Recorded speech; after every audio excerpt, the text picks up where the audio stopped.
Iniciando mais um programa Conexão Política, e hoje eu recebo aqui o secretário de Educação de São Leopoldo, Ricardo Fernandes da Cruz. Obrigado pela tua presença, dispor do teu tempo para vir aqui na Vale TV, no nosso programa Conexão Política.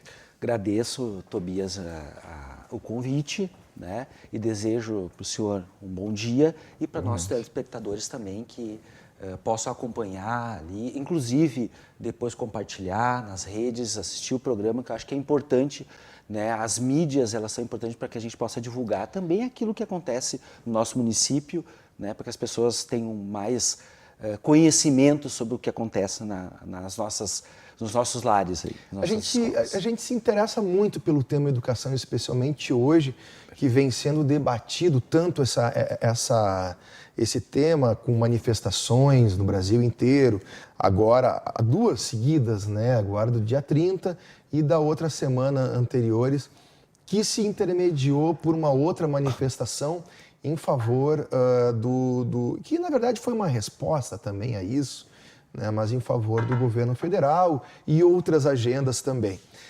Antes de a gente chegar nesse tema em específico, vamos começar por São Leopoldo, que é onde tu atuas como secretário.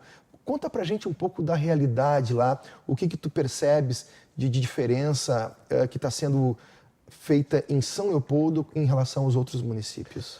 Muito bem. Diria o seguinte, Tobias. Em primeiro lugar, São Leopoldo tomou uma decisão. Qual é a decisão? Que é a decisão central para nós. A educação pública dá certo.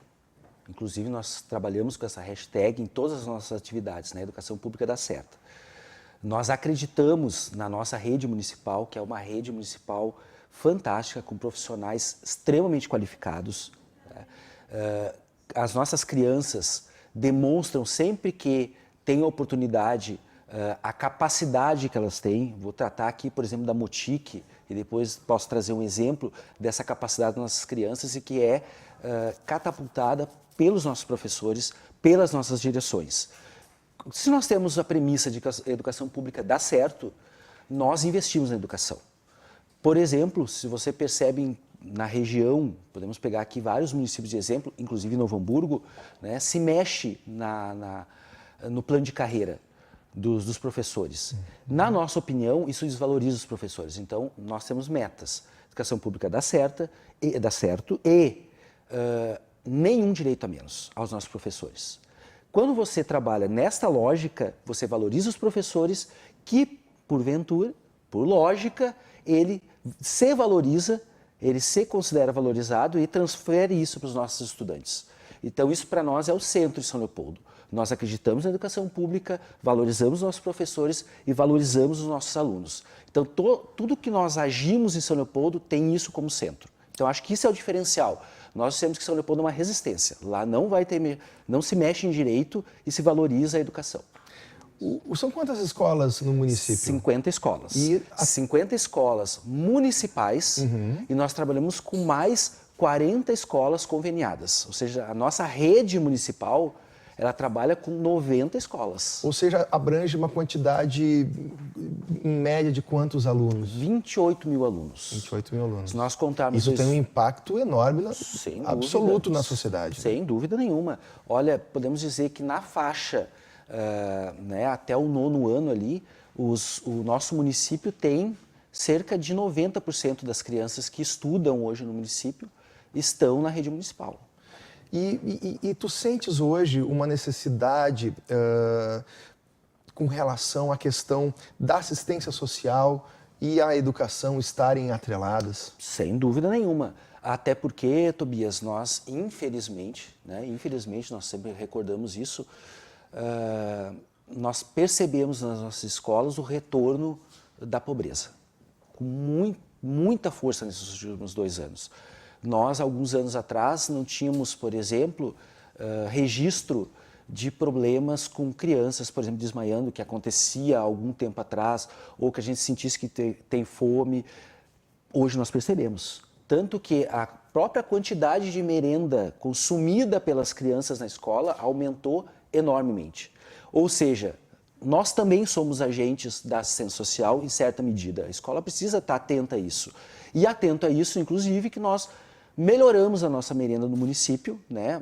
Qualificamos ela, porque percebemos que muitas das nossas crianças precisam daquela merenda. Aquela merenda não é apenas mais uma merenda durante o dia. Para muitas das nossas crianças, talvez seja a única merenda mais qualificada que elas têm, que os pais têm condições. Infelizmente, o desemprego voltou. E com o desemprego, as dificuldades que a gente conhece, né, que são naturais. Então, a assistência social, inclusive, foi base para nós, da educação, para que nós construíssemos um programa chamado 13 Prioritárias. O que são essas 13 Prioritárias? São as 13 escolas que estão em região mais vulnerável.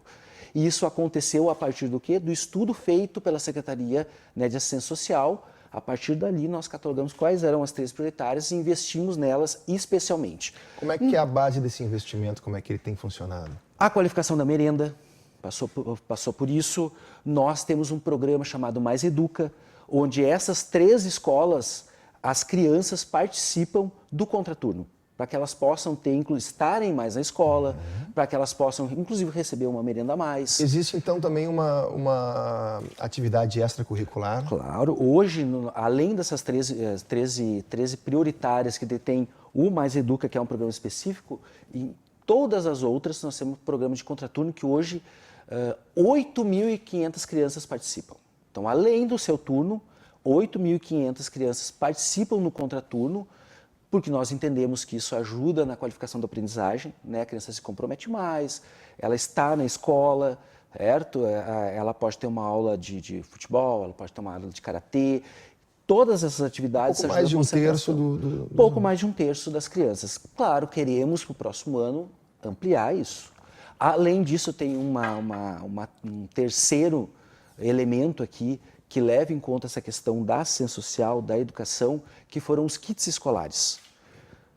Essas 13 escolas prioritárias, elas receberam kits escolares no início do ano. Todas as crianças receberam kits escolares.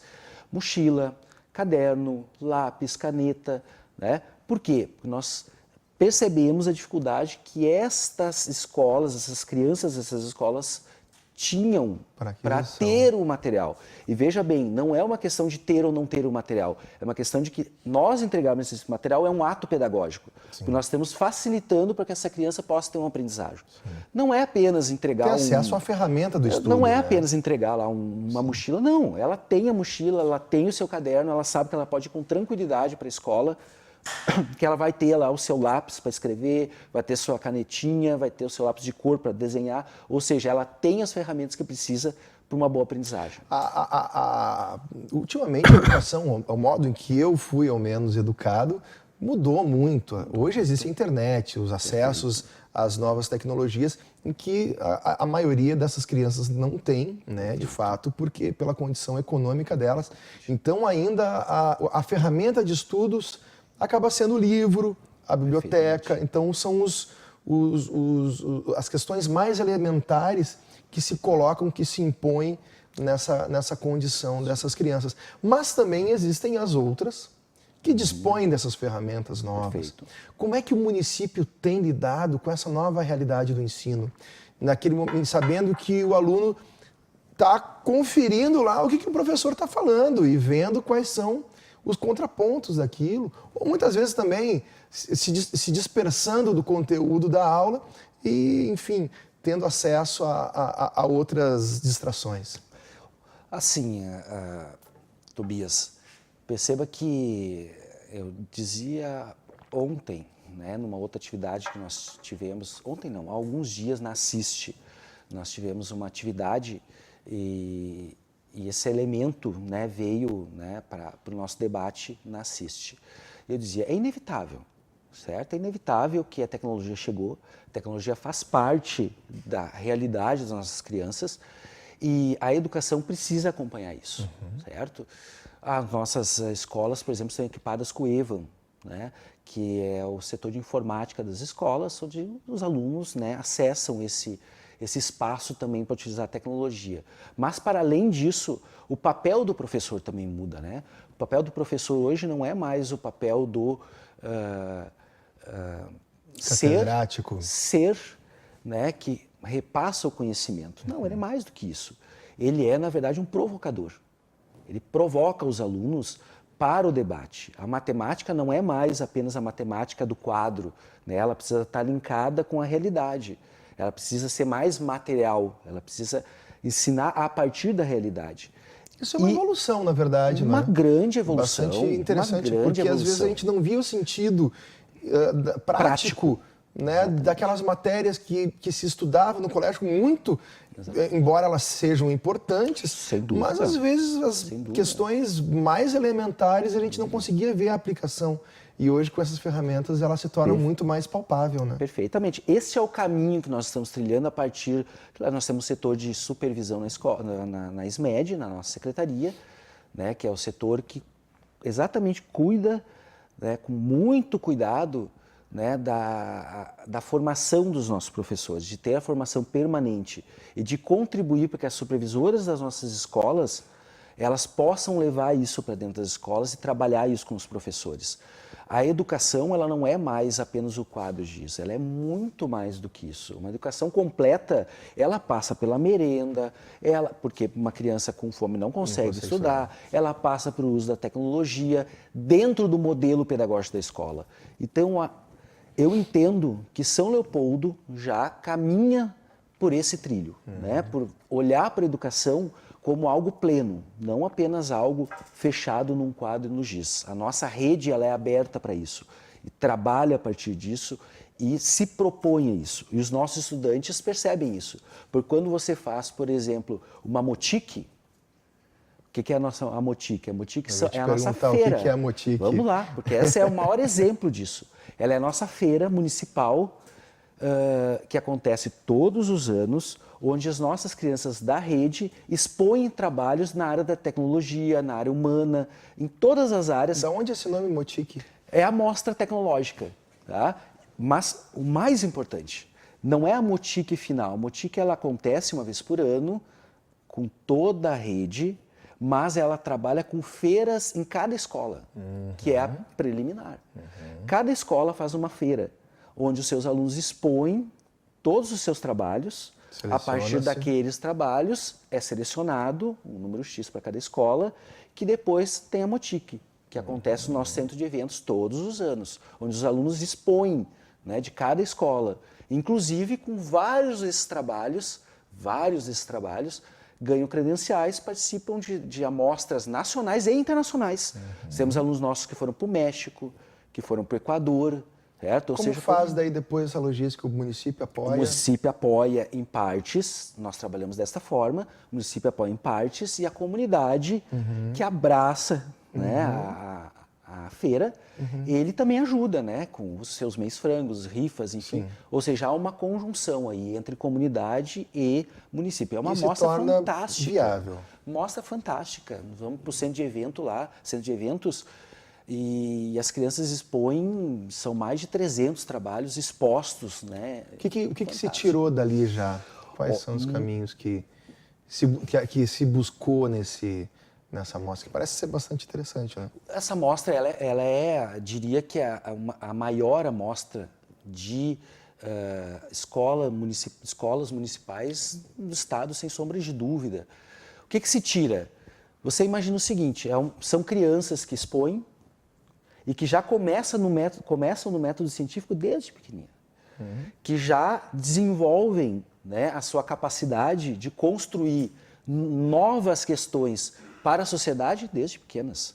Não só na área tecnológica, mas na área humana também. Nós tivemos escolas, por exemplo, que comunidades tiveram problemas ligados, vamos usar algo, à questão da mulher, né, a questão, né, da violência contra a mulher, por exemplo. E que crianças apresentaram para nós soluções, propostas que poderiam ser aplicadas pelo município, pela sociedade, contra a violência, né, às mulheres. Ou seja, nós construímos ali o nosso novo cidadão, aquele que lá no futuro vai trazer soluções que vão, sem dúvida nenhuma, talvez, espero que sim, transformar a nossa sociedade. Uma espécie de alarme, né? Olha... Eu acho que eu ouvi falar alguém me comentou sobre essa experiência aí de uma mostra, então acredito que tenha sido de lá mesmo. Você imagina, eu passo nas feiras das escolas, né? Salvo engano, não, mas é uma lembrança de alguém ter comentado. Você imagina o seguinte, eu passei numa das escolas, num dia dessas feiras, e tinha uma menininha, ela devia ter uns 10, 11 anos. O que ela tinha em mãos? Uma tomada, onde ela mexia ali o botãozinho, 2 botões, e fazia o robozinho se mexer. Ela tem 10, 11 anos. Já tinha uma base. Agora você imagina, né, se nós continuarmos, e continuaremos sem dúvida, né, no município, incentivando essa questão tecnológica, onde essa menina, o que essa menina pode nos trazer. E o que ela vai construir para ela mesma, para a família, né, para a comunidade dela. Né, que teve uma outra também sintomática, onde uma pessoa, um senhor da comunidade, havia num acidente perdido a mão. E eles estavam tentando construir um protótipo para que ele pudesse utilizar ali. Sim. Entende? Lógico que é bem inicial, mas imagina crianças de 10, 11, 12, 13 anos se desafiando a encontrar uma solução para isso. Não é uma solução mágica, solução daquilo que é um problema que surge na sua própria comunidade. Sim. E nós incentivamos isso, que a escola sempre procure problemas relacionados à sua comunidade, para que possa trazer soluções para ela. Nós temos o São Léo Ensine, também vai nesse caminho, 2 dias na Unicinos, de amostra de cinema somente de filmes feitos pelas nossas crianças. Sim. Que eles constroem, eles são roteiristas, eles filmam, eles são atores, atrizes, sim, eles estão ali. Festival Estudantil de Artes, onde todo tipo de arte é exposta. Aí tu alia a questão da cultura, a própria educação, tu junta... E essa multidisciplinariedade que a educação proporciona, ela é tão importante porque, na verdade, né, aquela frase que todo mundo já conhece, quanto mais escolas a gente tem, menos presídios no futuro. Com certeza. Né? Então, mas assim, isso me parece vir a um contrassenso da política que está sendo imposta hoje de uma forma em nível federal para os estados e municípios. Como é que vocês avaliam essa postura? Olha, assim, ele é o extremo oposto. Até porque hoje a gente precisa também de muito mais presídios do que já existem. Os que estão lotados e isso gera uma sintomática aquisição das facções daquele espaço, né? Mas, enfim, a educação acho que é a única solução, né? Assim, ele é o oposto, certo? Nós temos dito que por isso nós usamos a palavra, e ela é real, nós usamos a palavra de resistência. Nós não concordamos com o modelo bancário que se tenta impor pelo governo federal. Nós não concordamos... O que é esse modelo bancário? O modelo bancário é exatamente um modelo onde a criança senta e apenas escuta, recebe, é abstrata, certo? Do quadro, do giz e encerrou o assunto. Ou seja, que tinha uma relação com o setor financeiro... também é bancário exatamente por isso, porque ele é aquela coisa, certo? Sentadinho ali, quieto, passiva, certo? É o extremo oposto. O governo federal tenta nos impor essa visão de aluno passivo numa lógica equivocada de dizer que antigamente a educação pública era boa. Não, a educação pública é boa hoje. Por quê? O que acontecia antigamente, quando se dizia que a educação pública era boa, é porque o acesso era para poucas pessoas. Poucos tinham acesso. Nas regiões mais pobres do nosso país, do nosso estado, do nosso município, as crianças não tinham acesso à educação. Tu tinha educação para alguns, para poucos. Bom, aí tu tem um grupo de pessoas específicas. Hoje não, hoje ela é para todos. Ela se disseminou em todas as regiões da cidade. Então a educação pública é boa hoje, onde todos têm acesso. E a metodologia ela veio evoluindo. E a metodologia também, né? veio evoluindo. Paulo Freire demonstrou claramente para nós.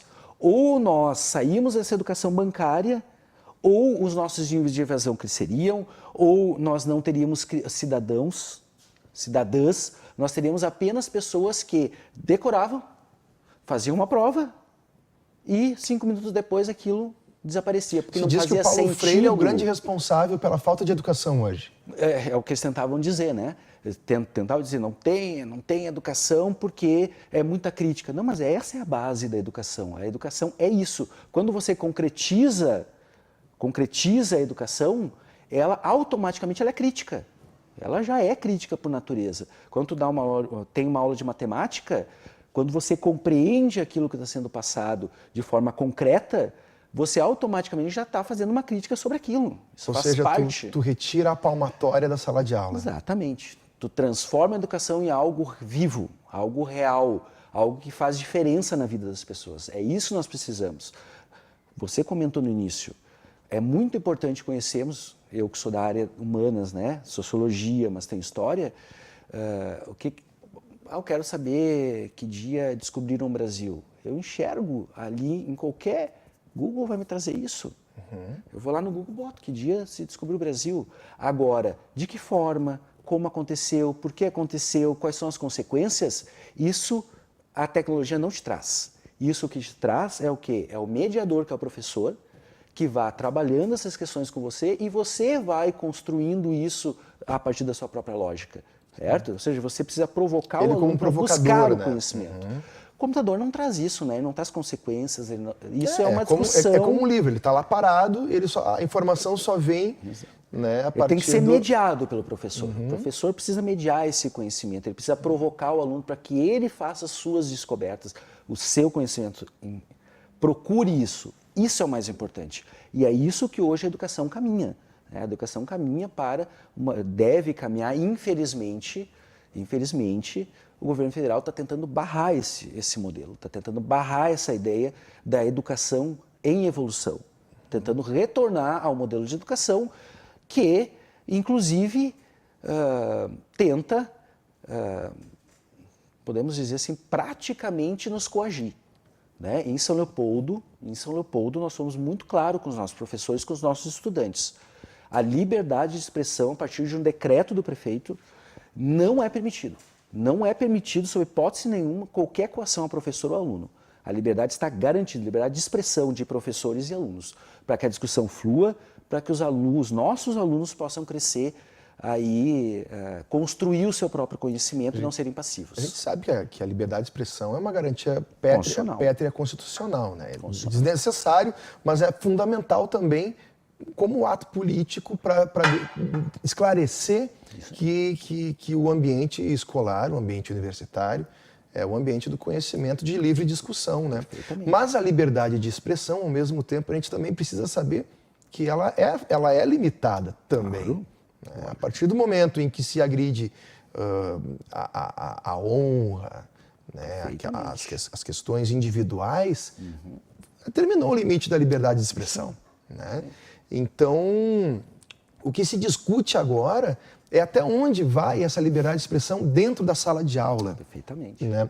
Como é que o município, na prática, tem colocado isso e de onde surgiu essa necessidade desse decreto? Tobias, assim, infelizmente nós tivemos alguns casos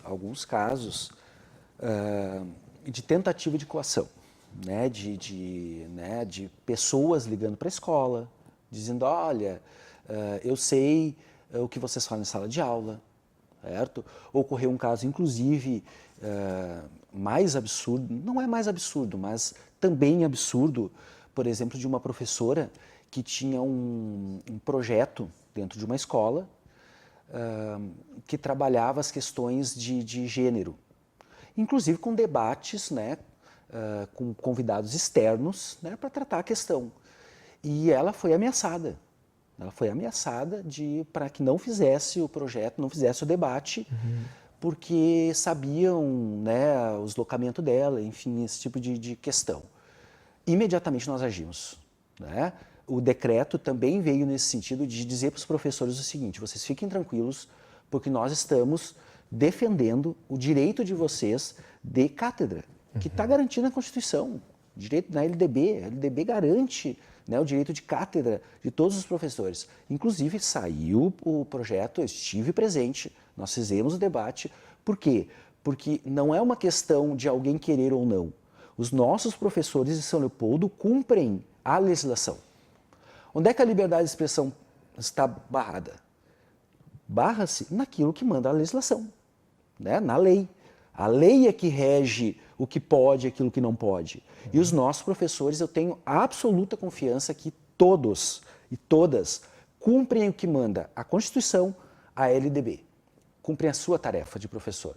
Não cumprem a tarefa, como tentam dizer, estão querendo doutrinar. Não, cumprem a sua tarefa. Imagina, se tentou passar uma lei no município proibindo de falar sobre a reprodução.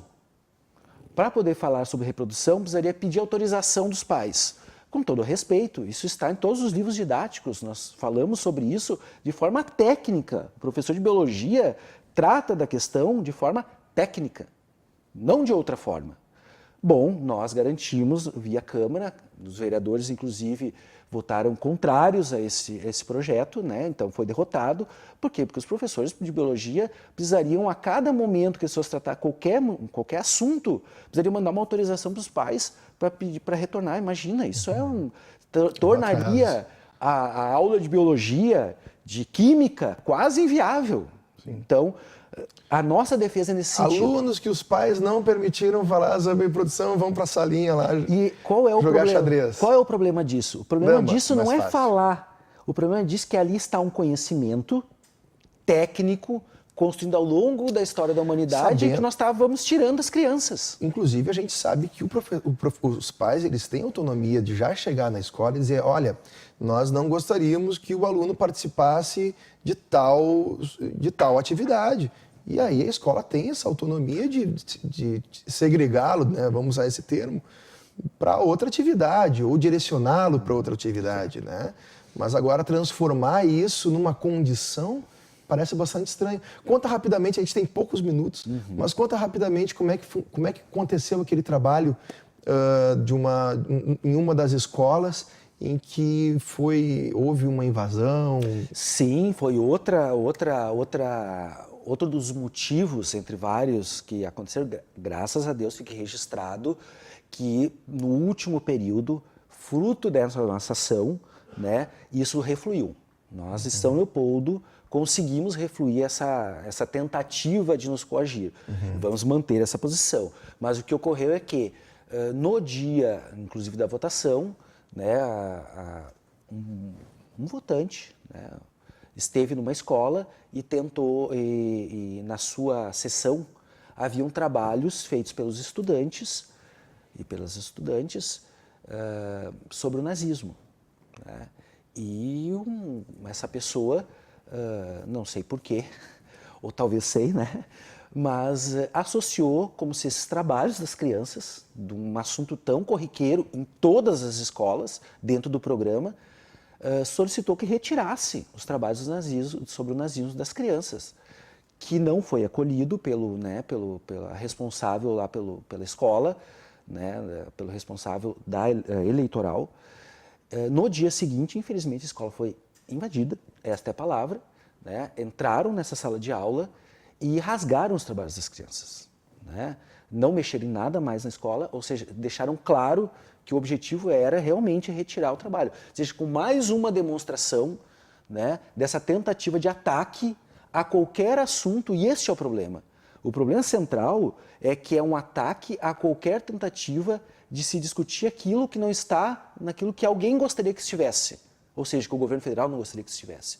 E isso não está correto, isso é que nós não concordamos. A democracia, ela é para todos e para todos os assuntos, independente de qual seja o assunto. Nós aceitamos a democracia para todos. Isso significa discutir o nazismo, isso significa discutir o socialismo, significa discutir a matemática, significa discutir a sociologia, não importa. Os assuntos, a educação, ela é um espaço para que se democrático, para que se discuta todos os assuntos, independente de quem gosta ou deixa de gostar. É uma questão técnica. Secretário, quero agradecer demais a tua presença. A gente poderia ficar horas aqui falando sobre educação, Perfeito. Porque ele é um tema fascinante, é um tema que é fundamental para a sociedade, para a evolução, para todos nós, né? Então, quero deixar já registrado o convite para a gente poder participar de uma outra edição e uma continuação desse nosso bate-papo aqui. Perfeito. Obrigado pela tua participação, seja sempre bem-vindo. Muito bem. Vou agradecer, então, aos nossos telespectadores. Agradecer, Tobias, a tua acolhida aqui. Gostei muito, espero ser convidado novamente, estarei Obrigado. aqui. E quero fazer um último registro como prova da nossa... Diria assim, ó, a democracia para nós é central, São Leopoldo. Há algumas semanas atrás, nós empossamos, em São Leopoldo, 34 grêmios estudantis. Foi a maior posse coletiva de grêmios estudantis que se tem conhecimento. Muito bacana. Aqui na região. Por quê? Porque além dos professores, além das direções, além da própria SMED, que faz parte da educação, os nossos estudantes fazem parte da educação. Eles são fundamentais. Então, queremos a voz deles, é importantíssimo, e eles agora também têm o seu espaço formal, onde eles vêm discutir com o secretário, cobrar, que faz parte do secretário, né? Ele existe para resolver os problemas, então a equipe da SMED existe para isso, e eles agora têm o espaço formal deles para vir conosco discutir a melhoria na educação, a melhoria na sua escola. Tá bem? Muito Obrigado, secretário. Tobias. Fica o convite, então, mais uma vez, para uma próxima conversa e a continuação, especialmente desse tema, o movimento da estudantil, o movimento, né, político também dentro das escolas, essa discussão é bastante importante. Obrigado pela tua presença. Até a próxima. Agradeço.